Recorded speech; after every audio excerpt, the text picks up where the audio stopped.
Bows, TKOs, yeah. Bows, TKOs, we got bows, TKOs, yeah. Bows, TKOs, we got bows, TKOs, yeah. Bows, TKOs. Bows and TKOs. We are live, episode 138, coming at you from the valley. It's getting hot here, a little bit of a heat wave coming. It's supposed to be, I think 105 degrees on Saturday. So I pray to God that the weather doesn't stay that way and it comes back to the 90s, or else your boy's going to melt as it's only mid-March. With it being March, lots of sports going on. But before we talk about that, this is an MMA podcast, weekly MMA podcast. I'm your host, Shane Gillette. This streams anywhere you listen to your podcast with videos on YouTube. But this is one of my favorite times of the year. We got some WBC action. Baseball is almost about to start. And we have March Madness starting tomorrow. It's Wednesday today, Thursday morning, all day Thursday, all day Friday, all day Saturday, all day Sunday. Your boy can't wait. I'm rocking my Grizz stuff. Sadly, Montana lost in the Big Sky Championship to Idaho. Idaho hasn't been in like a bajillion years, so congrats to them. You drew Houston, so good luck with that. And, I was going to rock my WBC Mike Trout shirt, the USA hat, but after last night's pitiful performance, congrats to Venezuela. Well-deserved, hands down. But when you have a lineup that you have 2 hits going into the 8th inning, it's just unacceptable. And then you finally tie it up. You barely got hits. Mark DeRosa, get the hell out. How do you not put Mason Miller in the game? I'm just frustrated. The dream team, we can't even win the WBC. Regardless, I got Arizona to win my brackets, living in Arizona. Might have a little bias, but that team is the real deal. And a lot of injuries. Louisville's best player is not playing. UCLA's players are supposed to play. Duke's missing stars.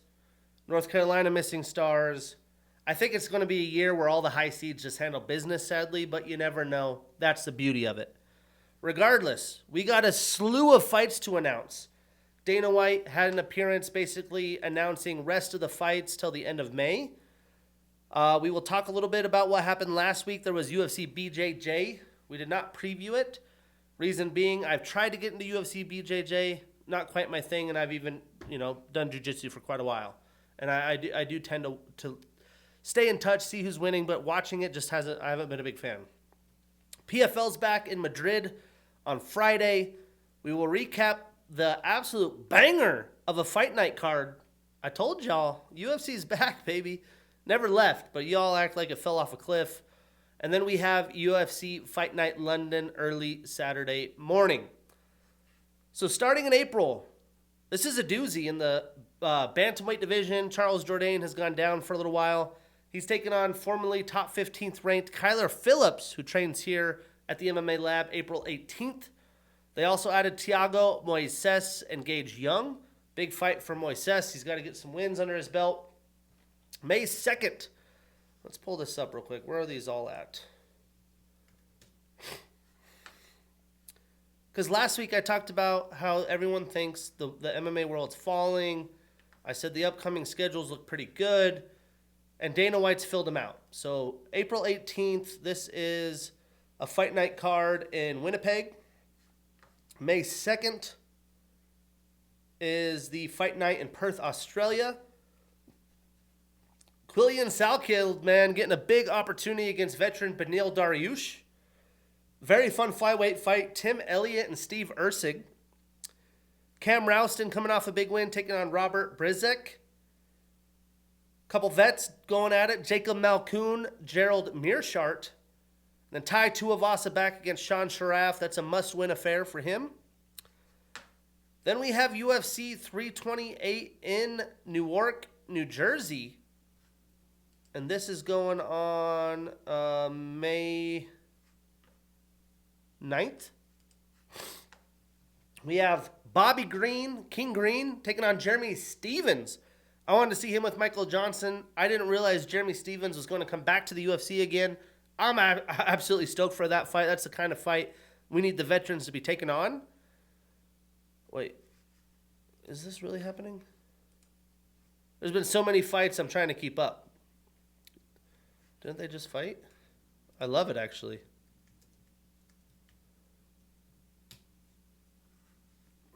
Just making sure I get my facts right here. We have Jan Blachowicz taking on Bogdan Guskov. And these two just fought in December. UFC 323 was a majority draw. They don't always rebook these types of things, so I'm excited they did. I'm actually excited for that. Let's settle it down. We got Khamzat Chimaev, Sean Strickland. Love to see it. Wish it would have been at the White House, but whatever. I do feel for Nasruddin Imavov. I do think he was the rightful owner of the championship strap, but it is what it is. We have Beisinger, Susarkayev, and DeJordan Santos. That's going to be absolutely bonkers. May 16th, we go back to the Apex. God, I can't believe this fight's at the Apex. We have Arnold Allen and Melquizil Costa, main event, 5-rounder. I hate it's at the Apex. They deserve a crowd. We have Andre Potosky taking on Cody Brundage. Cody's third fight this year. Can he get knocked out? I think knocked out, right? And 3 times at the beginning of the year. That may be the end of him. We have Modestas Bukauskas taking on Rodolfo Bellato. May 30th, this is in Macau, China. Back-to-back years. Song Yadong taking on Davison Figueiredo. That's the fight I think they should have made. Zhang Mingyang and Alonzo Menefield. Haven't seen Zhang in a while. That'll be fun. Sergey Pavlovich and Taliesin Teixeira. Very weird booking, but I do have to give the UFC credit. They are mixing things up. Sometimes you got to mix things up because the top of the heavyweight's kind of at a stalemate and everyone's fought each other. Taliesin Teixeira, not a very clean win over Tai Tuivasa. He's ranked 11th. But who's Sergey going to fight? He's fought Waldo. He's fought Spivak. Derek Lewis is on his edge. Marcin Tybura, Ante D'Elia on their way down. They're older veterans. Marcin's got a fight booked. I mean, what do you do? I think that's a good fight. Taliesin, big, tall, heavy hitter. Anything's possible. Big fight there. We have Alex Perez and Sumaderi. Wasn't this that wild-ass fight, or was that someone else? Is this another rematch? Let's look. No, it wasn't him. Who was it that Sumaderi fought that was so bonkers of a fight? I swore it was this one. Sorry, I got to look, though. It's going to drive me nuts. Remember that crazy fight where Sumaderi almost got knocked out, came back, and then I think ended up losing? Matt Schnell. I was like, man, another rematch? But that'll be a fun one. June 6th. This wasn't part of Dana White's announcement. This has been later. This will be back at the Apex. We have Bilal Muhammad taking on Gabriel Bonfim. That's intriguing. Boy, has Bilal Muhammad fallen off. Now he's fighting at the Apex. And Bruno Silva, already back in action, taking on Edgar Chairez. But like I said, we did have UFC BJJ 6 last week. I would like to watch this back. Nicky Rod with a draw against Elder Cruz. I looked up Elder Cruz. His resume wasn't the best. I am a little shocked by that. We had Cassia Mora with a split decision over Fionn Davies. And Mason Fowler defends his belt against Pedro Machado. Big win by Mora. Shocked about the draw. There is rumors that Nicky Rod has been a steroid user. I'm pretty sure UFC BJJ tests. Maybe that's something to look into. But yeah, nothing great there. I mean, let's see what they have in store. They have BJJ 7 announced. Again, I've talked about it multiple times. It's just, I do like how offensive they are. They try to go for finishes. But the best of the best are doing leg locks and stuff. That's not what we're here to watch. So UFC BJJ 7 is April 2nd, a couple weeks out. We have the welterweight title match. Andrew Tackett, who this is all built around, taking on Wagner Roca. 155-pound belt for the women. For women's lightweight. That makes no sense. This is men's lightweight. They got this wrong. Carlos Henrique and Lucas Valente. We also have the women's featherweight title, Ariel Laverne and Rebecca Lim. I don't even know who they are. At heavyweight, we got Nicholas Marigali taking on Declan Moody. Welterweight, Renato Canuto taking on Jonathan Cardenas. Again, this one's a little bit more intriguing. You got Andrew Tackett. You got Nicholas Marigali, Renato Canuto. But I'm just not super stoked about UFC BJJ yet. I say yet because you never know, and it doesn't look like they have 8 announced yet. Regardless, PFL's back in action. This is in Madrid. They beat the UFC to Spain. They love opening up these new markets before the UFC. This will be Friday, 1 p.m. on ESPN+. We have the headliner, Castelo Vansteena, Spain's finest, taking on Fabian Edwards in their second fight. We have AJ Myktybek against Adam Borics. The rest of the card, I don't care about. We'll see how they deliver. Then the MVP gets more intriguing on Netflix. Jake Paul making things happening, booking veterans Nate Diaz and Michael Perry. Should be a fun fight. Probably the better fight on the card, if I'm to be honest. I think Ronda probably gets an armbar in round 1, and I think Francis Ngannou makes slight work of leans. I think this is going to be a scrap. Hopefully it goes majority of the fight. I don't even know how many rounds. I'm assuming 3. But again, everyone's like, oh, this is so cool. UFC is falling apart. The White House card sucks. Last week I told you I gave it 8 out of 10. I'm telling you this MVP card is going to be a clunker. These are all very old veterans. Anyone could put this on. They're paying them a shit ton of money. They will get the eyes because it's on Netflix. But the quality is not going to be there. I'm trying to tell you.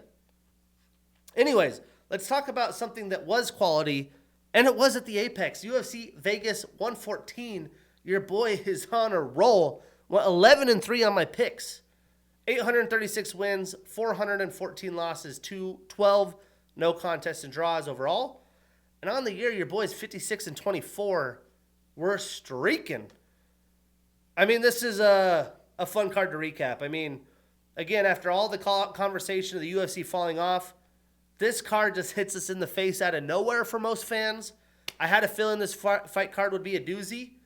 Again, the UFC's on almost every single Saturday. It has been pretty consistent. We recapped it last week. Q4 hit, plus the start of the year hit. It's not going to be every single Saturday that it hits, but it is an amazing product, by far the best out there. But this is common. It happens in a lot of professional sports, right? You're going to have some clunkers. But after UFC 299 to 300 to 301, I think we got so used to these insanely stacked cards that they're abnormal, right? That's not normal. And I think we just felt like the UFC should be giving us more, especially when you build up the White House for a year and a little bit under delivers. But the UFC isn't falling off, or it's not that they're not caring. It's just how it works. It is a business. It is a public company now. There are some things in there. Some things get watered down, but we're not like the UFC is coming to an end, or the whole UFC roster isn't high-quality athletes. I could sit here for a half hour and debate you each division, how high class it is. Flyweight, stacked. Bantamweight, stacked. Featherweight, very intriguing. Welterweight, stacked. Middleweight, solid. Light heavyweight, light, best top-end talent. Heavyweight, light, best top-end talent. Tom Aspinall is going to beat everyone. Cyril Gane's going to beat everyone. Top of the light heavyweight, same thing. I am liking what they've done with the revamped Apex with some more fans. I'm excited they have announced that other expansion. I just want a little bit more zest there, but it is a lot better than it used to be when they opened it up. I do feel bad for Zuffa only being there, but I'm sure that won't be forever. I think Zuffa boxing probably picks up and they start doing arenas. I haven't been watching much Zuffa boxing. I'm not really into it. We'll see what happens in the future. But for Paramount, I mean, they are getting better with their production. The on-camera stuff, there's still some audio issues. You get a blue screen here and there, but it doesn't last forever. I'm liking the app better now that they do the picture-in-picture. You could swipe up while scrolling the internet or do something else. I wish they would let the corner audio play more and not put in an ad, a picture-in-picture ad. But hey, Paramount's on a good place. I would like them to see kind of what ESPN did with the scroll bar at the bottom where they show upcoming fights, some details about what's going on. That would be nice. But regardless, Paramount Plus, for only being a couple months in, I think they're hitting the nail on the head. But man, this card started off hot and it never looked back. From the very first fight to the final 3, there was bangers, violence, skills on display, action, and it was just fun overall. It was missing the big names, but you're not going to get that at the Apex. I am recapping this an 8 out of 10. I don't think I could preview a recap an Apex card higher. I don't think I've given a 10 out of 10, maybe UFC 299, but there are some high-quality fights. Also, to add to the fact that the UFC isn't falling off, let's look at this Miami card. They always deliver in Miami. I caught 299 in Miami. It was one of the coolest UFC events I've ever seen in my life. But UFC 327, Giri Prohaska, Carlos Ulberg, certified banger. The two phenoms in flyweight, Joshua Van Tatsuro Taira, stoked about that. Josh Hokett getting a huge jump up against Curtis Blades. That's going to be awesome. Dominic Reyes, Johnny Walker, fantastic fight. Azamat Murzakanov, Paulo Costa's light heavyweight debut, bonkers. Patricio Pitbull, Aaron Pico, Battle of Bellator's A1s. Cub Swanson, Nate Landwehr. I think they announced this will be Cub Swanson's retirement fight. Absolutely great. Mateusz Gamrot, Esteban Rabovics. Banger. Randy Brown, Kevin Holland. Banger. In the prelims, Tatiana Suarez, Lupi Godinez. Kelvin Gastelum, Vicente Luque. This card is stacked from top to bottom, and I believe it's all going to be on CBS, so the UFC is coming out with heavy hitters. I'm telling you, this summer is going to be phenomenal. Now, there was some fights that we did not preview that turned out to be great. We had Piera Rodriguez with unanimous decision over Sam Hughes. Piera showed her boxing. Sam showed her toughness. It was a gritty battle. Hector Sousa with unanimous decision over Luan Lucerda. Again, if you're like, I'm trying to get in the MMA or I didn't watch these, go back on Paramount Plus. It is on demand. This was a back and forth brawl. They got after it for 15 minutes. Bia Mosquito with a round 1 submission via rear naked choke over Mons Rendon. Marwan Rahiki with a round 2 TKO over Harry Hardwick. This one, fight of the night. Both guys messed each other up. Harry Hardwick left with a broken jaw. But let's kick it off in the prelims. We had Eryk Anders with a unanimous decision over Brad Tavares. Congrats on the retirement fight. Let's look at Eryk Anders' career. So Eryk finishes on a dub. He lost to CLD, got knocked out early. Young stud, long fighter, tough business. Defeats veteran Chris Weidman in 2024. He had one fight in 2025. Decision over Jamie Pickett in 24. Lost to Power Bar Marc-Andre Barriol in 23. Knocked out Kyle Dacus in 2022. Lost to Park Jung-young and Andre Muniz in 2022 and 2021. Beat Darren Stewart after a no contest to a legal knee. Lost to Christoph Jocko. Split decision victory over Gerald Mearshart. Lost to Khalil Roundtree. Lost to Thiago Santos. Lost to Lyoto Machida. I mean, he's had a pretty good career. He's fought a lot of guys. He's hung in there, fought his ass off. Way to end your career, Eryk Anders. But coming in, we knew it was a retirement fight.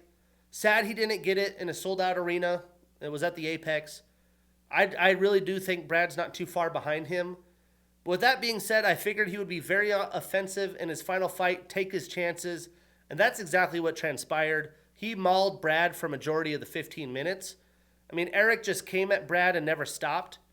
Brad did do a good job of hanging in there, but he was taken down, he was smothered, and beaten up. Round 1, Eryk landed a bunch of big shots, had Brad rocked early, and he chased a finish on Brad, but Brad was able to defend takedowns, so I had it 1-0 going into round 2 for Eryk Anders. Round 2, Eryk didn't get a takedown, but he was the aggressor pressing forward. Brad was able to get a knockdown and land enough significant shots of his own, which made it 1-1, winner takes all round 3. And Eryk, as expected, went right at Brad. He got multiple takedowns. Tavares battled back up, but he couldn't win the fight. Big win for Eryk Anders. Statistically, he had 55 total strikes, 48 of them significant with a knockdown. He was 0 for 1 in takedowns. Eryk landed 68 total strikes, 35 of them significant. He was 3 for 9 in takedowns, so not great, but it did get the job done. Because he also had a reversal and 9 minutes and 20 seconds of control time. That's almost 2 of the 3 rounds. Eryk now ends his career on a 1-fight winning streak. He was 3-2 since 2023. He was 10-9-1 in the UFC. Brad extends his losing streak to 2. He is 2-5 since 2023. So what's next? I've said it many times past couple weeks.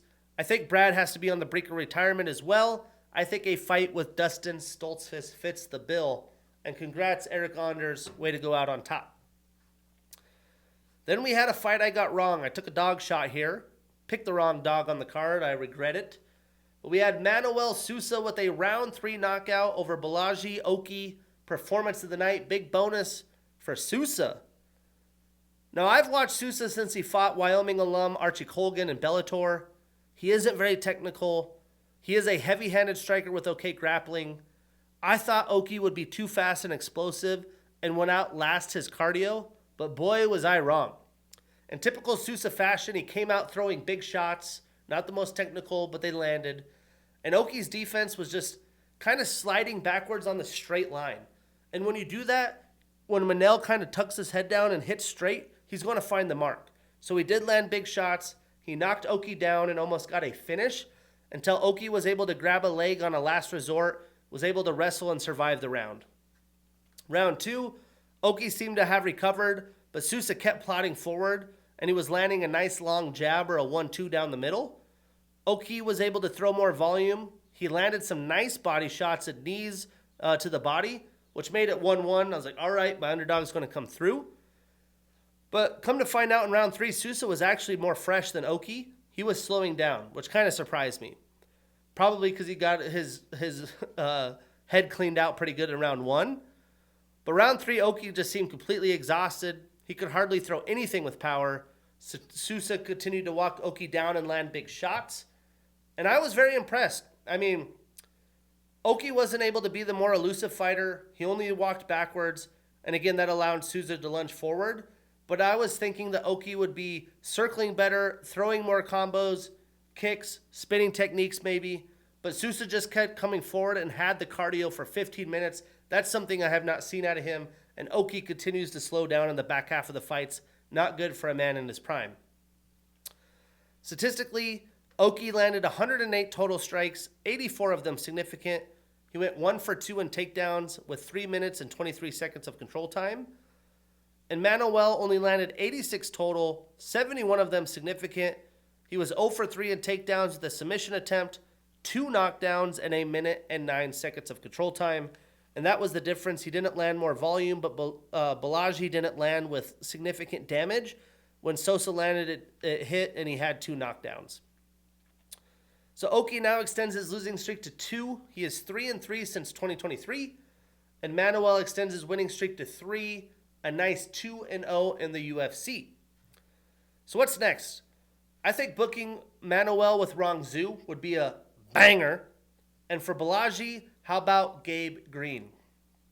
Moving on. We had Elijah Smith with a round 2 submission via rear naked choke over Suyoung. And Suyoung's game plan was to come out aggressive and take Elijah down. And it did work for the majority of the first round. But Smith was able to battle back and sat Yu down at the beginning of round 2. And once he did, he pounced on him. He got his back, and once that happened, he seemed to choke in pretty easily. I was actually shocked how easy it was. But how about Elijah Smith showing out that he's not just a power striker, he has good grappling. If you know about Elijah, he has a great grappling background. But he's very young. Elijah Smith continues to improve with each showing. He is going to be a problem. Statistically, Elijah landed 18 total strikes, 16 of them significant. He had a submission attempt, a reversal, a knockdown, and 1 minute and 35 seconds of control time. Now, Suyoung landed 21 total strikes, only 3 significant. He had 4 takedowns and 8 attempts with 2 minutes and 42 seconds of control time. How about Elijah now? Winning streak up to 8, 4-0 in the UFC. And Yu ends his 5-fight winning streak, starts a new losing streak. He is 3-1 in the UFC. So what's next? Well, how about a banger between Elijah Smith and Victor Henry? And for Suyoung, how about Brady Hiestand? He should be back middle of the year. Moving on. We had Vitor Petrino with unanimous decision over his Steven Asplund. And this was much better of a fight than I expected, to be honest. With the rumor of Vitor having that hand injury, I expect him to be grappling mode. But round 1, Steven did an absolutely fantastic job defending takedowns and landing a bunch of volume strikes on Petrino, and even knocking Vitor down easily to win round 1. Well, he kind of awakened the beast after that. The rest of the fight, Vitor stabbed Asplund with a nice jab and beautiful low and head kicks, and eventually cut Asplund open, and his beat looked like chop suey, or his face did. In round 3, Steven was all mangled and bloodied up, but he kept throwing big shots at Vitor, but Vitor was just too fast. He was too powerful, and he kept Asplund off him with his power. Vitor showcased now that he doesn't have to rely on grappling. He could strike at a pretty high level at heavyweight and hold his ground, as it seemed like he had more power in his shots than the bigger Asplund at heavyweight. What a performance by Vitor Petrino. We knew Asplund was a dog. We knew he was gritty. He never gave up. He hung in there. But again, I think there's just a skill gap here. Statistically, Vitor landed 92 total and significant strikes. He was 0-4 in takedowns, but had 1 minute and 17 seconds of control time. And Steven landed 73 total, 61 significant, with a knockdown. So Vitor now extends his winning streak to 3. He is 4-2 since 2024 and is 3-0 since he's moved to heavyweight, and now enters the rankings at number 15. Steven ends that 4-fight winning streak. He is now 2-1 in the UFC. So what's next? I would love to see Vitor and Walter Walker. I know Walter has a fight booked, but I still think that makes sense. And for Steven, he could square up with Ryan Spann. Moving on, still in the prelims. We had Myktybek Orolbai with a unanimous decision over Chris Curtis. And I mean, this fight was about Myktybek putting on a clinic with his grappling offense and his body lock control. He was just basically hands locked, throwing, getting him up. I mean, very technical. He did not waste any necessary energy because he was so technical and just flat out mauled Curtis. And he had Ramadan. Chris is known for having great takedown defense, and he had absolutely no answers for Orolbai. You know, basically Myktybek made him wear his weight the entire fight. Brutal loss for Chris at this point in his career. I do think he's closer to retirement than not, and Orolbai is absolutely making a statement in the welterweight division. Statistically, Chris landed 57 strikes, total only 12 significant. Myktybek landed 83 total, only 20 significant, but he had 19 takedowns and 24 attempts. He smothered them and had 12 minutes and 33 seconds of control time. So Myktybek extends his winning streak to 3. He is 4-1 since 2024, 2-0 at welterweight over Jack Hermanson and now Chris Curtis. What a resume. And Chris starts a new losing streak. He is 2-3 since 2024. So what's next? Well, I think a fantastic matchup would be Orolbai and Punahele Soriano, which would be another Extreme Couture fighter. And for Chris, he could look to return against veteran Muslim Salikov. I know the bout order changed quite a few times, so this fight actually ended up in the main card. We had Charles Johnson with a split decision victory over Bruno Silva. And this was a fight where both men just had to find a way, either countering each other's strengths and grinding it out. Charles at the beginning of the fight was able to leverage his length to keep Bruno at bay, and he landed very good kicks up the middle. Bruno was the fighter consistently plodding forward and getting in Charles' face and putting him up against the cage, and he was very technical. Good striking defense, hands up high, and Charles did enough, though, in round 1 to win the round. Well, round 2, Bruno kind of changed up his strategy. The way he did that was by countering Charles. Every time Charles fought or threw a strike, like a long jab or a kick, he would come up with a combination of like 3 to 4 strikes. And this worked because Bruno actually had faster hands than Charles. And then he did mix in some takedowns when he was in close. Charles did do a good job of defending the takedowns, but I gave Bruno round 2 for wobbling Charles a few times. So now we have winner takes all round 3, and both men knew exactly what they needed to do. Bruno was throwing 4 to 5 strike combos on Charles, but Charles was more elusive, and he landed more volume to still the fight in a close split decision victory. I had a fun time with this fight. Both men countered each other's plans, high-level MMA, each round to change it up, and both men rocked each other and mixed up their looks. Charles' length advantage did pay off, but if Bruno would have just threw a little bit more in rounds 1 and 3 and trusted himself because he was a little bit cautious in round 1, I think he would have got the job done. But usually both men are more confident in their offensive striking, but both men have earned each other's respect and didn't want to put themselves in harm's way. Great for Charles on a short turnaround to get the job done. Supposedly he came in with a compromised foot, and Bruno needed this win to stay in the flyweight mix, so it is a tough loss for him. But like we said at the top, he is already booked for June 6th against Edgar Chairez. Moving on. We had Ion Cutelaba with a round 1 submission via guillotine choke over Oumar Sy. This is the dogfight I should have picked. My gut said Cutelaba the whole way, but I've been burned by him so many times, I went with Sy. But hey, I didn't have the balls to pick Cutelaba, even though my gut told me to. But I figured Sy's length would take advantage, and Ion would get caught in a brawl. And that's actually the opposite of what happened. Cutelaba fought very smartly. He was calm and measured to start the fight, and he had great leg kicks.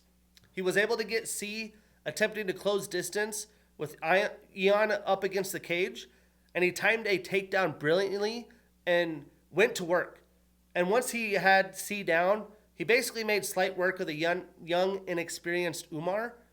Big win for Cutelaba. He needed this in his prime. For a guy that has been there, done that, and fought everyone, he's one of the good guys that busts his ass. You love to see it. And Sy, there's a skill gap a little bit. He'll be okay. Statistically, Cutelaba landed 40 total strikes, 14 of them significant. He was 1-2 in takedowns with the submission attempt and 2 minutes and 27 seconds of control time. Oumar landed only 5 total insignificant strikes while going 0 for 1 in takedown attempts. So Cutelaba starts a new winning streak. He is 3-2 since 2024. And Oumar starts a new losing streak. He is 3-2 in the UFC. So what's next? I'd love to see Ion square up with Billy Elikana. And for Oumar, how about Rodolfo Bellato? Let's see here.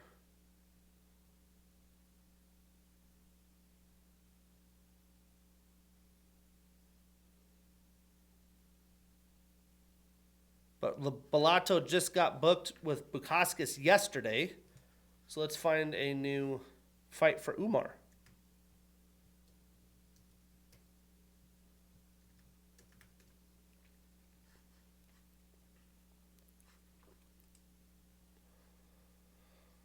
All right. It's tough because the light heavyweight division is so shallow.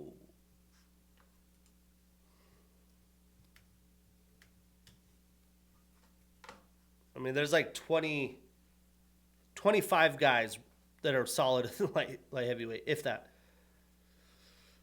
A lot of these guys have fights booked. Let's see. Has he fought Julius Walker yet? 2 young, kind of inexperienced raw fighters. I think that'd be great. So let's book them against Juice,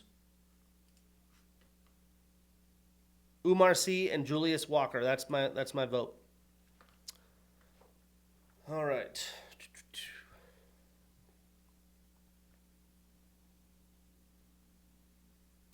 Moving on, we have Jose Delgado with a split decision victory over Andre Fili. I knew this would be a fantastic fight. And I have to admit, first off, I am a big fan of Jose, just as anyone. But again, I thought the odds were disrespectful to Andre. He is very talented, and he showed that in this fight.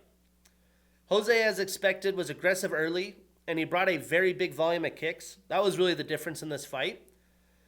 But at one moment, midway through the first round, while he was up against the cage, Andre just sat on a beautiful, strong right hand, and it buckled Jose early. But Andre looked great. He was flowing between stances. He seemed calm, and he was game as expected. Jose just ended up landing more volume each round. But Andre had the big moment, finished round 1 with a takedown, so I had him up 1-0 going into round 2. Round 2, Fili actually was the one pressuring Delgado, but Jose continued to land nice kicks.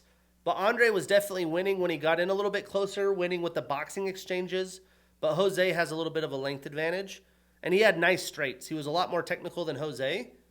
But Jose had a nice rush. And he landed a nice knee with Fili up against the cage. And with that, he got into a clinch, got at some elbows, exited with some elbows. Those were the bigger damaging strikes that really makes a difference in a round. The rest of this round was very tit for tat, back and forth. But Jose, again, landed more volume, and he actually got a takedown with a minute left. Andre was able to get back up and get a takedown of his own, but it wasn't enough for me. I had it 1-1 going into round 3. But what was clear is Jose wanted to stay at kicking range, and Andre wanted to try and close distance. Jose won this to make it a winner takes all round 3, and in round 3, Andre was pressuring early again, and Jose was pretty much just managing positions. but he was the one landing for majority of the round. Every time he threw something, it landed. It wasn't big, but Andre was whiffing on some of his shots. And again, Jose did a great job. Anytime it got in close, he clinched through knees and elbows before Fili could really do anything. Andre did get a takedown again at the end of the round with about 30 seconds left, but he didn't do much with it. It was such a damn close fight, such a close round. But like the judges, I gave the edge to Jose because he did land with more volume. Beautiful, high-level fight for 15 minutes. Again, this card is fantastic. We get to the co-main and the main event. But when it started, most people probably weren't watching this. Again, on Paramount Plus, you could go back. We had the first fight, Piero Rodriguez, Sam Hughes, fantastic, hard-fought fight. Hecker, Sousa, Luan, and Lacerda, same thing. Bia Mosquito goes out and has a beautiful submission. The Marwan Rahiki, Harry Hardwick fight was bonkers. Eryk honors Brad Tavares, two vets, hard-fought battle. Sousa, Oki, back and forth, performance of the night. Elijah Smith fight, fantastic. Gets out grappled in round 1, gets the submission in round 2. Vitor Petrino, Stephen Asplund, bloody affair, back and forth. Vitor Petrino gets the job done. Myktybek, Orolbai, basically Charles Oliveira, Chris Curtis. Charles Johnson, Bruno Silva, very close, edgy, flyweight fight. Cutelaba handles Oumar Sy. Jose Delgado, Andre Fili, split decision. I love a good decision sometimes when it's back and forth. I like when there's violence, both men rock each other. That's the type of shit I love. Then we had Gillian Robertson with a unanimous decision over Amanda Lemos. It was kind of weird because on weigh-ins, Gillian looked really rough on the scales. It looked like she had a slight limp, but supposedly she is battling a hip injury, and that has her limping, but supposedly it's something she's going to have to deal with, and it's okay in the fight. But in this fight, Amanda came out aggressive. She always is. She kept putting herself in a position, though, to get taken down. They would close, she would try to clinch, put her up against the cage, and she was able to get a sweep and get back onto the feet when she was taken down. But as Gillian continued to fight for the takedown, it seemed like Amanda landed elbows to the back of Gillian's head up against the cage. I thought it was pretty sketchy. I thought they should have stopped the fight. Kind of glad they didn't, I guess. But for round 1, they were stuck up against the cage for a while, and Amanda was on top trying for a submission. She got caught in bad form, and Gillian got back out, got on top.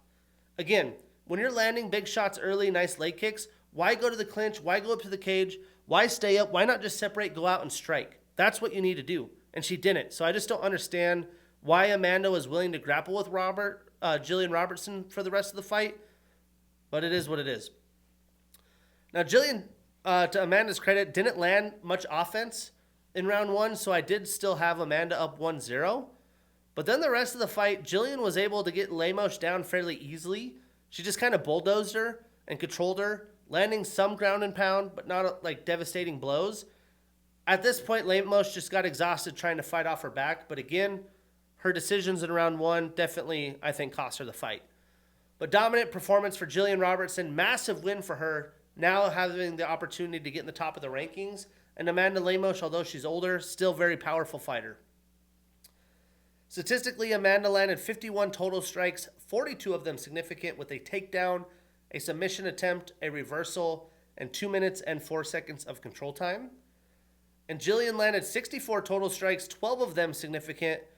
She was 3 for 7 in takedowns, so Amanda battled, but she did have 2 reversals and 9 minutes and 17 seconds of control time, so almost all of round 2 and 3. But Gillian extends that winning streak to 5. She's 6-1 since 2023. She moves up 3 spots in the rankings to number 5. And Amanda extends her losing streak to 2. She is 2-4 since 2023. She drops 3 spots and swaps rankings with Gillian at number 8. So what's next? I think Gillian and Yan Xiaonan is clearly the fight to make with what's booked up, because I am assuming Zhang Weilei fights Mackenzie Dern. And for Amanda, I think Fatima Klein is next in store. Then we have the main event.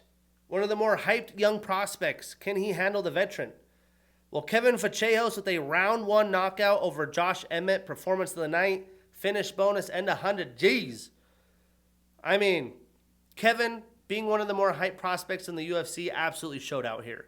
He was calm, he was patient, and he took advantage when the time came, as Josh did his typical strategy. Full swinging hooks and Kevin countered and found the mark to put his lights out after he started the fight attacking that lead leg because he has that wide stance to have that power shot. He had really nice straight uppercuts too, because when you're coming out wide, the middle's wide open. He landed some big uppercuts that I think had Josh damaged pretty heavily. Again, Josh being 41, this is a brutal loss for him. Another guy I think is closer to retirement. Massive early knockout for Kevin. He is now on a rocket ship up the featherweight division. Statistically, Josh only landed 3 total insignificant strikes. He was 0 for 1 in takedowns. And Kevin landed 43 total strikes, 36 of them significant, with 2 knockdowns.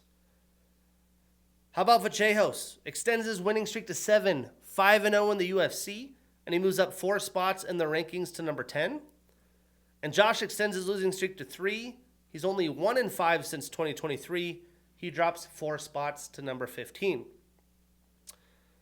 And it's a little murky what's next for Kevin. A lot of the featherweight division is booked, but I assume they turn Kevin around fairly quickly, at least middle of the year or so. I think Yair Rodriguez is the fight to make, unless they want to do a rematch with Gene Silva. But I'm assuming after John Silva beat Arnold Allen, he's going to get a higher ranked opponent. And for Josh, I'd like to see him take on another veteran in Giga Chikadze. But again, top to bottom, awesome performance, close fights, high level mixed martial arts, violence, action. This card had it all. If you haven't watched it back. And thank God it was. Because this week we go to London at the O2. Early morning action here in America. You get the second round of March Madness and UFC starting in the morning. I think they changed the times on this, so I just want to make sure. Yep. So we have the prelims at 10 a.m. Pacific. Get your coffee, get your basketball, get your UFC. Main card 1 p.m. Pacific, all on Paramount Plus. To preview this card, this card does have a lot of English talent, but not a lot of big names or high-level matches in my opinion. It's a lot of new faces. We have some vets, but the main event is going to be absolutely next level. That's what this is all about. On paper for me, the first 6 fights pretty skippable, but maybe they turn into fights like the Apex happened, like what happened at the Apex last Saturday. But it's prime time in London. The fans should be fired up. But I'm only giving this a preview 4 out of 10. Some good fights we will not break down. We have Contender Series alum Curtis Campbell taking on Danny Silva. We have Contender Series alum Iwo Baranowski taking on Austin Lane. Austin Lane is moving down to light heavyweight. Not sure how he's going to make that weight. That'll be interesting. And then Contender Series alum Luke Riley taking on Michael Aswell Jr. But let's start this off in the prelims. What a fight we have here. We have Nathaniel, the last Kingsman Wood. He's no longer the prospect. 32 years old with a 22-6 record, taking on Losene Black Panther Keita.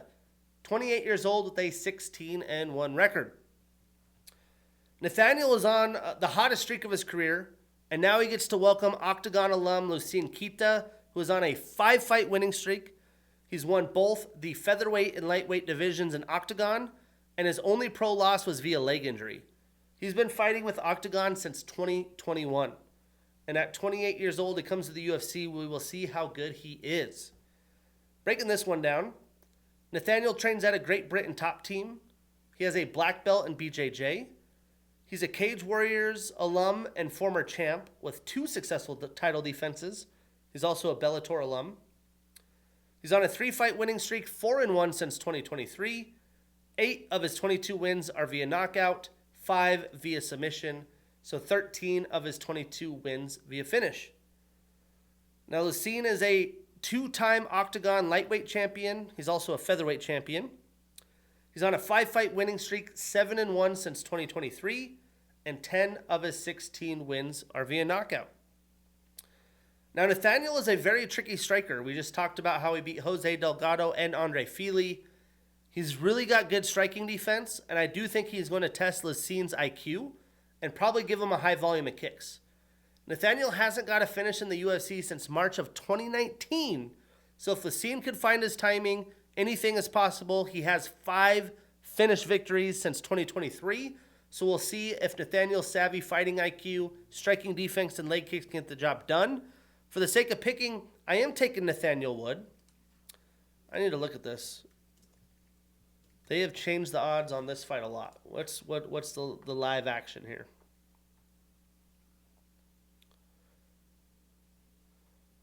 Oh, Nathaniel Wood is plus 196 underdog. Well, I'm taking the underdog. The dog's coming to eat. We are putting them on that parlay. We marking that ish down, and we getting that bread. Screwdrivers, Irish coffees, you name it, sports betting, NCAA. This is the underdog play. I can't wait. Moving on.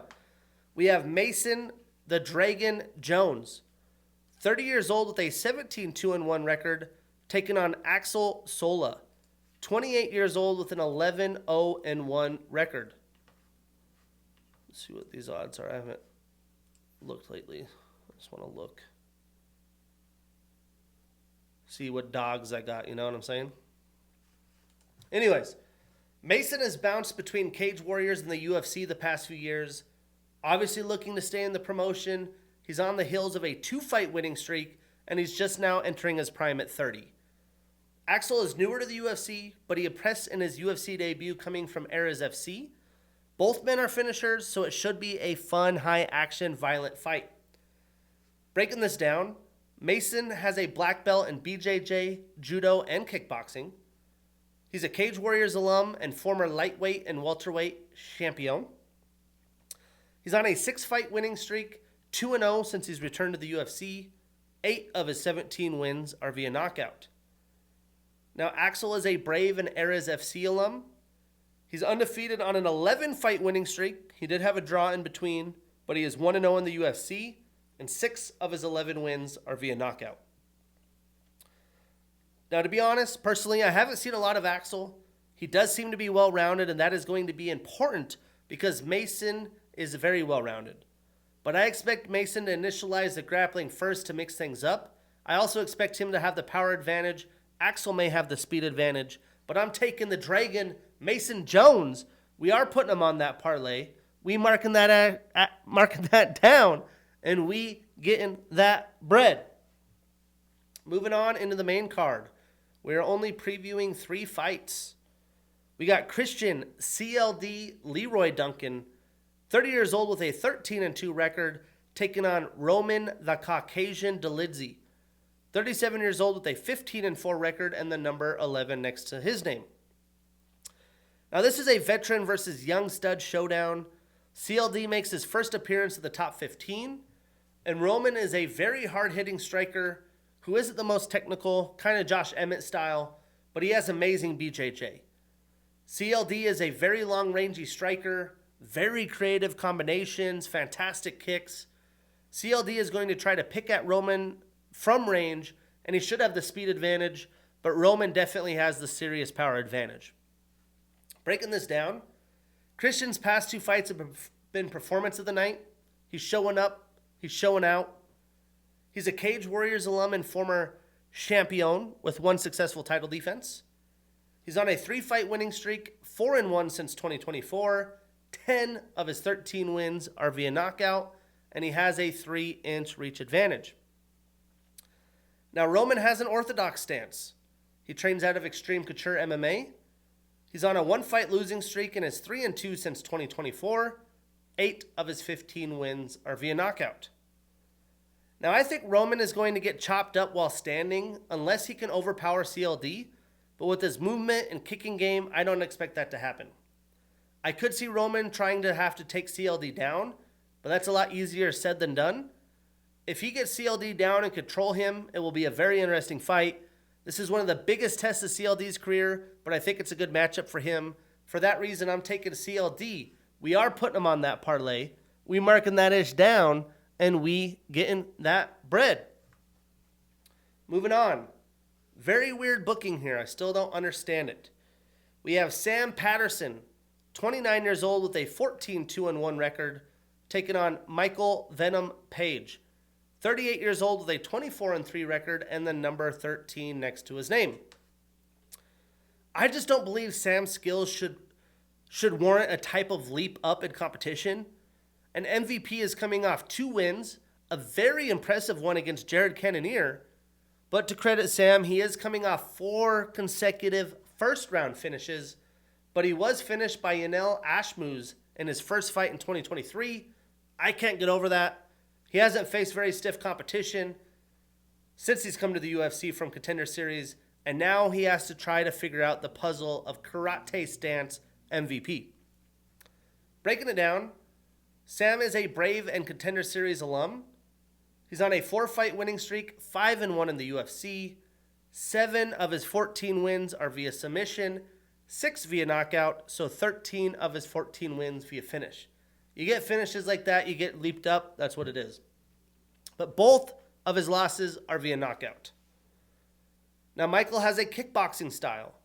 He has a black belt in Kung Fu. He trains out of London Shoot Fighters. He won silver at the 2010 World Combat Games for kickboxing. He's a Bellator alum, and he has some records in Bellator. The most stoppage victories in Bellator welterweight division history with 10. Most knockout victories in Bellator welterweight division history with 9. He's tied with Patricky Pitbull for most knockout victories in Bellator history with 11. He's tied with Douglas Lima for second most wins in Bellator welterweight history with 14. He had the 2016 Knockout of the Year against Evangelista Santos. He's on a 2-fight winning streak and is 3-1 in the UFC. 13 of his 24 wins are via knockout. The big difference for me is Sam doesn't have great striking defense. Michael is fantastic there. Michael is getting older, but he is still a very savvy fighter that's just very bouncy. He comes in and out of range with ease. Sam likes to mix in kicks and throw heavy, but I don't think he's going to have the chance to do that unless he could take out MVP's lead leg, or maybe he looks to grapple. I just don't expect that to happen either. For that reason, I'm taking MVP. We are putting him on that parlay. We marking that ish down, and we getting that bread. Moving on. The main event of the evening. I can't wait for this one, man. Hope weigh-ins are okay. Everything's okay. They're both in London in media week already. Fingers crossed. Knock on wood. We got Movsar Evloev, 32 years old with an undefeated 19-0 record and the number 1 next to his name, taking on Lerone the Miracle Murphy, 34 years old with a undefeated 17-0-1 record and the number 3 next to his name. We finally get fights for these men that should have already had their opportunity at a title shot. But now the winner is guaranteed to fight Volkanovski according to Dana White. Both men are well-rounded, but Movsar has tremendous MMA grappling, and it seems like he has a never-ending motor. Lerone, also in fantastic shape, has solid grappling, but is a better technical striker and is going to need to keep this fight on the feet. Lerone has made it this far without having to face a serious grappler. Although he did fight Aaron Pico, he finished him in the first round, but he was taken down 2 times. Evloev is a bit of an enigma right now, though, as well, because he hasn't fought in 15 months. But breaking this down, Movsar trains out of ATT. He has a Greco-Roman wrestling background. He's the first fighter to start his UFC career with 9 straight decision wins. He's an M1 alum and former bantamweight champion with 2 successful title defenses. He's undefeated on a 19-fight winning streak. Now, Lerone trains out of Manchester Top Team. He has a purple belt in BJJ. 2 of his last 4 fights have been performance of the night or fight of the night. He's showing up. He's showing out. He had the 2025 Knockout of the Year against Aaron Pico with that spinning elbow. He's undefeated on a 17-fight winning streak with a draw. He's 9-0-1 in the UFC. 8 of his 17 wins are via knockout, and he has a 3-inch leg reach advantage. To be honest, probably not what the fans want to see, but I'm guessing Movsar doesn't play around very long. He tries to take Lerone down to test him. I think with the time off and not fighting very much, we may see some hand improvement from Movsar as well. We didn't see him have to strike much against Aljamain Sterling, as it was really kind of an ego grappling battle, but he did well against Arnold Allen and Diego Lopez, who have clearly proven themselves as strikers. Lerone is going to have to be battle tested for 5 rounds and be prepared to battle over and over. But if he could prevail and get this later into the fight, we haven't seen Mo Sy fight 5 rounds since July of 2018. To his credit, he did get a knockout in round 5. But we saw Lerone Murphy ace his 5-round fight against Josh Emmett, although Emmett did take him down a few times as well. This could go back and forth. It could be Mo Sy just grappling Lerone Murphy to death, but I think Lerone battles back. It's going to go all over the place. I hope it gets into the later championship rounds, although it's not a championship. But I am going to take Mo Sy Evloev. I am avoiding this on any parlays. This is a pretty 50-50 fight, and the odds suggest Mo Sy is a plus or a minus 250 favorite. But yeah, a little bit of a lighter card, but the fights we are previewing are great. I don't know a lot about Losene Keita, but Nathaniel Wood, that should be a fun fight. Mason Jones, Axel Sola, great fight. CLD getting in the top 15 against Roman Dolidze. My MVP, I always love watching him fight. And of course, the main event. Next weekend, we go to the PMW, another location-based fight night in Seattle. As I mentioned, it's a very fun card with ranked fighters, a wild main and co-main.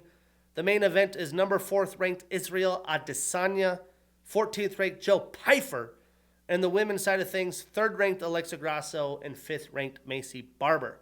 I can't wait. Enjoy the sports weekend. March Madness is upon us. Early action on Saturday. I'm your host, Shane Gillette. See you next week.